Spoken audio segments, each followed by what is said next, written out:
Hi everyone. This is a test of Rod's second QuadraFire brand pellet stove controller from an 800 model furnace, I think, that he sent to me for repairs. This is an old school TASSB-93V.12A, which I find in a lot of the older QuadraFire units. As you can see, I've got my temperature preset to 172 degrees F. So I'm going to go ahead and turn on my test fixture, and when I do that, we should see three lights come on: the auger simulator, the combustion simulator, and the ignition simulator. So all three of those lights are on, and they'll stay on, all three of them, for about 2 minutes, plus or minus a little bit, depending on the timer inside the control box. So as we wait for this control box, I'll note a couple things. One is that this box here is really an older box. In fact, it's so old that the printed circuit board has, I don't want to say hand-drawn lines on it, but they certainly aren't the more modern type of circuit board lines that we see on the newer boards.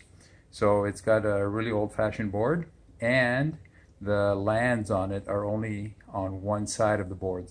It's not a two-sided board. So nonetheless, when I received the controller, Rod indicated that it had a failed capacitor inside and it had other problems. So I spent some time troubleshooting, and I wound up replacing the auger motor relay and the ignition coil relay, ignition element relay. So both those items were replaced along with the capacitor, and the board now seems to be functioning like I expect it to with respect to others that I've tested today. So there we have it. I'm just waiting now for time to pass so that the auger motor can be turned off by the controller, and at that time I'll increase the temperature via my simulator to see a couple other things take place. So we're just waiting for time to happen here. It won't be very long.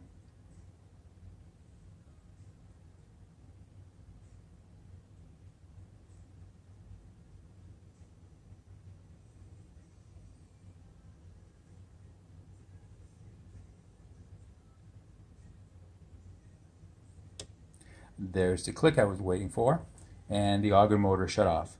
So now I'm going to do a couple of little things. I'm going to increase the temperature that the TC is reading, and as I do that, we should see, as I approach the 250-300 degrees Fahrenheit mark, we should see the green light on the front side of the controller come on.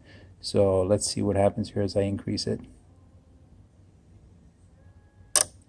There it is. The green light is on, and the auger motor has turned back on. So the auger is spinning again, and we still have the igniter and the combustion fan on. So, and I'm actually around the 240 mark Fahrenheit. So I'm going to increase that to about 900, and I'll do that until the ignition light goes off, and that'll tell me that the red light has come on the side of the controller. So currently I'm at 550. Let me increase some more.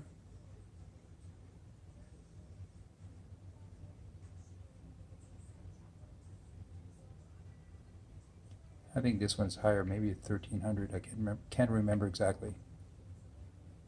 There it is, 1200 degrees. So as I go back, it comes back on, off, on, off. So I'm just going to go to the trip point.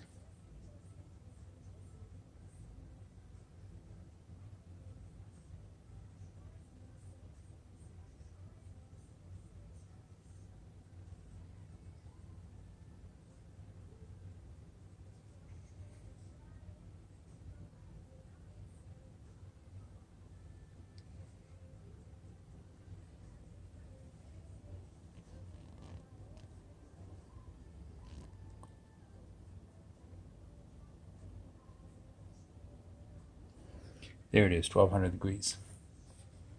So it stays in this mode now, and that's similar to other controllers I've tested recently. The only other thing I'll notice, if I turn off the thermocouple, simulate and open, I see again that the igniter comes on, the combustion stays on, but the auger motor off. So I put the thermocouple back in place, the auger comes on. Back and forth, back and forth. And that's it. I'm shutting it off and returning this controller to the customer.